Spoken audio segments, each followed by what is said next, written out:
Hello everyone, সবাই কেমন আছো? আশা করছি সবাই খুব ভালো আছো। আর নতুন একটি ব্লগ ভিডিওতে সবাইকে স্বাগত। প্রথমেই জানিয়ে রাখি, এই ভিডিওটা কিন্তু এই সপ্তাহে নয়, বেশ 1 মাসের উপর হয়ে গেছে এই ভিডিওটা শ্যুট করে রেখেছিলাম। কোনো কারণে আমি এডিট করে উঠতে পারিনি। এডিট করা তো দূরের কথা, যে এডিট অ্যাপে আমি ফেলবো সেটাই ভুলে গেছি। তো সেই দিনটা বেরিয়ে গেছে, আউট হয়ে গেছে, তারপরে আর করা হয়নি। এবারে অন্যান্য ভিডিও এডিট করে যখন ছাড়ছি তাও খেয়াল নেই। তারপরে একদিন বাগান পরিষ্কার করতে গিয়ে মনে হলো যে আমি এর আগেও তো একটা বাগান পরিষ্কারের ভিডিও করেছি, সেটা তো দেওয়া হয়নি। তাই তাড়াহুড়ো করে একদিন এপ্রিল মাসের দিকে চলে গেছি, কী কী ভিডিও শ্যুট করেছিলাম সেগুলোকে নিয়েই আজকে একটা ভিডিও বানিয়েই তোমাদের সাথে শেয়ার করছি। হ্যাঁ বন্ধুরা, ঘর বাড়ি এবং বাড়ির আশেপাশে পরিষ্কার রাখাটা কিন্তু খুব দরকার। আর সব কিছু পরিষ্কার পরিচ্ছন্ন থাকলে আমাদের মনে কিন্তু একটা আলাদা শান্তি এনে দেয়। সকালবেলায় উঠে ঘর বাড়ি পরিষ্কার করে মুছে যেমন আমরা রেগুলার করি, ওটা কিন্তু আমাদের নিয়মের মধ্যে রয়েছে, তাই কখনো ওটা ছুট যায় না। আর হাজব্যান্ড বাজার করে নিয়ে এসছে, সেই বাজারগুলো গুছিয়ে ফেলেছি। এই গুছিয়ে গেছে ঠিকঠাক করে রাখলে কি হয় বলো তো, রান্না করার সময় ঠিকঠাক নিতে সুবিধা হয়, এতে আমাদের সময়টাও বাঁচে। যদিও আমরা ভিডিও করছি বলে একটু সময় লেগে যায়, কিন্তু কিছু করার নেই, এটা আমাদের এখন প্রফেশন হয়ে গেছে। প্রফেশন যখন নেশা হয়ে দাঁড়ায় তখন কিন্তু নেশা ছাড়ানো অত সোজা নয়। যাই হোক, চায়ের নেশা আমার বরাবরই নেই, তবু মাঝে মাঝে কেমন জানি মনে হয় একটু মেঘলা ওয়েদার হলে একটু চা হলে ভালোই হয়। যদিও এখন অনেকটাই ছেড়ে দিয়েছি, মাঝখানে এই যে চা খাচ্ছি খুব অভ্যাসে দাঁড়িয়ে গেছিলো। বাট এখন নিজে থেকে ঠিক করেছি যে চাই খাবো কাপ করে, কিন্তু সে চাটা কিন্তু আলাদা, অন্য একটা ভিডিওতে তোমাদের সাথে শেয়ার করব। যাই হোক, টিফিনটা খেয়ে আমি আমার কাজে চলে এসেছি। যে কাজটা বলছিলাম, ঘর বাড়ি পরিষ্কারের ভিডিও আমি অনেক দিয়েছি, এবং আজকের এই যে বাগানের বাড়ির পাশে একটু ছোট্ট মতো আমাদের জায়গা ছিল, যা কিনা পড়েই ছিল অনেক দিন। আমি যখন বিয়ে হয়ে আসি এখানে দেখি অনেক কাঠের বোঝা এটা ওটা দিয়ে ভর্তি হয়েছিল। তখন থেকেই ঠিক করে রেখেছি যে এই জায়গাটাকে একটু অন্যরকম সাজালে গোছালে, গাছপালা দিলে বেশ ভালোও লাগবে, নিজের মাইন্ডটাও ফ্রেশ হবে। যেহেতু আমি ঘরের বাইরে খুব কম বেরোই, ছোটো থেকেই পড়াশোনায় লিপ্ত ছিলাম, তাই বাইরে ঘাটে খুব তাড়াতাড়ি ঝটঝট করে বেরোতে পারি না। বলতে পারো বাইরে বেরোনোর একটা আলসেমি আমার। কিন্তু ঘরের মধ্যে কিছু টুকিটাকি হাতের কাজ বা এই সব ধরনের গাছপালাগুলোকে দেখা, গাছপালাগুলোকে বেড়ে ওঠা, গাছপালা লাগানো, এই কাজগুলো কিন্তু আমার বেশ ভালোই লাগে। তাই পড়াশোনা যখন এখন আর হয়ে ওঠে না, তখন কিন্তু আমাকে এই সব ধরনের কাজগুলোর সাথে লিপ্ত হতে হয়। এটা একটা মনের শান্তি বলতে পারো। পড়াশোনা বলতে গেলেই মনের মধ্যে একটা কেমন কষ্ট এসে যায়, কিন্তু কিছু নয়। আমার মতো অনেক পড়াশোনা জানা মেয়ে অনেকভাবে সাংসারিক কাজে ডুবে গেছে, কষ্টও পেয়েছি দীর্ঘদিন ধরে, কিন্তু সেই কষ্টটাকে কাটানোর জন্য এই যে একটা প্ল্যাটফর্ম, ইউটিউব প্ল্যাটফর্ম পেয়েছি, এটাই আমার কাছে অনেক। ইউটিউব প্ল্যাটফর্ম আমাকে অনেকটা শান্তির জায়গা খুঁজে দিয়েছে।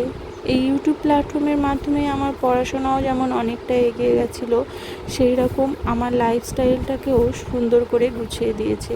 আর এই যে এখন ভিডিও করার মাধ্যমে যে কথাগুলো বা মোটিভেশনগুলো পাই, সেগুলো কিন্তু অনেকটা এনার্জি দেয় আমাকে। যাই হোক, কথা বলতে বলতে দেখো, তোমাদেরকে তো দেখিয়েই দিলাম, এখানে শীতের কিছু গাছ লাগানো ছিল, আর তাই পালাগুলোও ছিল। আর মাঝখানে একটা করলা গাছ দেখতে পাচ্ছ, ওই পালাটা তো লাগানো রয়েছে। এখন আর সেই করলা গাছটা নেই, তোমাদের অন্য একটা ভিডিওতে দেখাবো। যাই হোক, প্রথমেই বলি, এই পালাগুলো আমি একটা জায়গায় করেছি, কেননা এই পালাগুলো আমার আবার কাজে লাগতে পারে সেই জন্য। আর এই দিকে দেখো, শাশুড়ি মা গেছে। তো আমি বেশ কয়েকদিন আগে একটা লাউ গাছ পুঁতেছিলাম, তো সেই লাউ গাছটাও এখন আর নেই, গরমে মারা গেছে। বললাম এটা অনেক দিন আগের ভিডিও। তো এই লাউ গাছটাতে একটা মোটে লাউ হয়েছিল, তোমাদের সাথে শেয়ারও করেছিলাম, লাউটা কেটেছিলাম, কিন্তু লাউয়ের ডাঁটা আমরা প্রচুর প্রচুর পরিমাণে খেয়েছি। আর এই যে পুঁইশাক মশাই তো অনেক ডাঁটা আমরা শীতকাল থেকে প্রচুর খেয়ে এসেছি, ওটাও তুলে দেওয়ার পালা। তো একটা নতুন গাছ লাগিয়ে দেওয়ার পরেই ওটাকে তুলে দেবো, কেননা মাঝে মধ্যে ওর থেকে ডাঁটা আমরা কালেক্ট করে খেতে পারি যখন লাউ ডাঁটা বা কুমড়ো ডাঁটা পাই না। তো এদিকে লঙ্কা গাছগুলোও কিন্তু ভালোই বেড়ে উঠেছে। আশেপাশের জঙ্গল বলতে আমাদের যেহেতু চারিদিকে পাঁচিল দেওয়া নেই, এই পাতাবাহার গাছ দিয়ে রেখেছে, তাই জঙ্গলটা একটু ভালোই হয়। তাই ফুল গাছও রয়েছে, তাই ফুল গাছ বলতে যে জবা গাছগুলো হয় সেগুলোই বেড়ার ধারে রয়েছে। তো সেগুলো ছিটে ছিটে দিলে একটু পরিষ্কার পরিচ্ছন্ন থাকে, আর একটু কী বলো তো, পরিষ্কার পরিচ্ছন্ন থাকলে ভয় লাগে না। যত জঙ্গল হবে বর্ষার মধ্যে সাপখোপের বাসা বাঁধতে পারে, তাই আমার মনে হয় একটু পরিষ্কার পরিচ্ছন্ন করে রাখলে এগুলো আর অতটা ধারে কাছে ঘেঁষতে পারে না।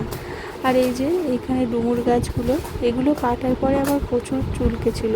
তো যাই হোক, যেহেতু এগুলো খুব একটা অভ্যাস নেই, তবুও নিজের ভালো লাগা খুঁজে নেওয়াটাই হচ্ছে এখন আমার অভ্যেসের কারণ। আর এই যে কয়েকটা গাছ থেকে করলাও তুলেছি, এটাও আজকে রান্না হবে, আর আজকে ডালও হবে।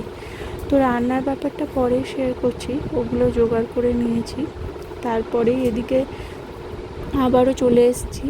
তো শাশুড়ি মা বলেছিল ওগুলো বের করে দিতে, কী কী রান্না হবে, তাই ওনারা রান্নাঘরে কাটাকুটি করছে। যেহেতু দেখলেই লাউ শাকগুলো হচ্ছে কাটাকুটিও করছে, ওগুলো কাটতে অনেকটাই সময় লাগে, তাই ওনারা ওগুলো কেটে দেয়। আর সেই ফাঁকে আমি কোথাও ঘর পরিষ্কার বা বাগানের পরিষ্কার এই কাজগুলো করতে থাকি।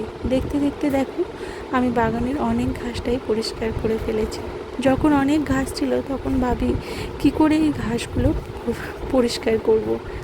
তারপর যখন ঘাসগুলো পরিষ্কার হয়ে যায় তখন মনে হয় যে আমি এই ঘাসগুলো এত পরিষ্কার করেছি। থ্যাংক ইউ ইউটিউবের জন্য আমার কিন্তু আরও কাজের ইন্সপিরেশানগুলো বেড়ে গেছে। তো ইউটিউব কন্টেন্ট ক্রিয়েটাররা যারাই রয়েছে তারা কিন্তু একটা ইন্সপিরেশান পাবে আমার ভিডিও দেখে, যে নিজেকে সাজিয়ে গুছিয়ে নিতে গেলে কিন্তু ইউটিউব ভিডিও করাটাও কিন্তু একটা নেশা হয়ে দাঁড়ায়। কেন বলো তো, যখন আমাদের কোনো কিছু নিজের কাজের কোনো প্রশংসা পায় না, তখন সে কাজের মূল্য কিছুই থাকে না। নিজের কাছে নিজেই যদি মূল্য দিতে পারি তাহলেই হয়। কটা মানুষ আর পারি বলো নিজের কাজের মূল্য দিতে?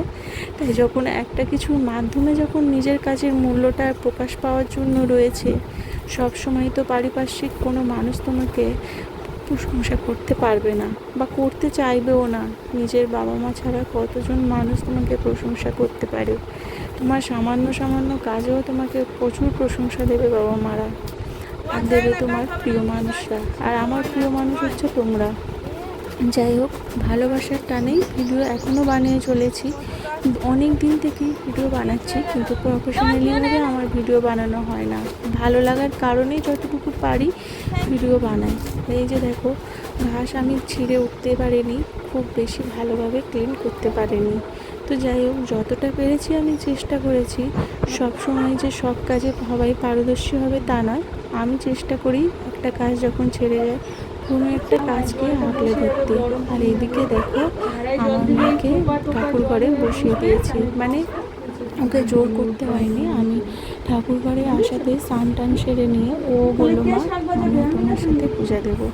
তো শাঁখ বাজানোর বাহানা এখন থেকেই থাকে, হয়তো আমরাও ছোটোবেলায় এতটাই বাহানা করেছি, তাই শাঁখ বাজাতে খুবই ভালো লাগতো। আর ইনফ্যাক্ট এখনও আমি শাঁখ বাজাই। শাঁখ বাজানোর ভিডিও একটা বন্ধু বলেছিল দিতে, সত্যি আমি দিয়ে উঠতে পারি না। তুমি যদি এই ভিডিওটা দেখো তাহলে বুঝতে পারবে যে শাঁখ বাজানোর জন্য অনেক কিছু নিয়ম কিন্তু থাকে না। তুমি তোমার মতো করে যতটুকু শাঁখ বাজাবার নিয়ম পালন করবে ঠিক ততটাই হচ্ছে বুঝতে পারবে, যে যদি এদিক ওদিক ইউটিউব ভিডিও ঘাঁটো তাহলে। তবে আমার মনে হয় বেশি বাজার থেকে তুমি যদি সেই নিশটা একটা নিশ যতক্ষণ নিশ থাকবে ততক্ষণ যদি বাজাও, তাহলেই কিন্তু সেই শাঁখ বাজানোর সার্থকতা হবে, সে যতটাই তুমি ফুল দাও। তবে হ্যাঁ, কয়েকটা নিয়ম বাঁধা নিয়ম অবশ্যই আছে, একটা ছোট্ট ভিডিওতে পরে শেয়ার করে দেবো তোমাকে।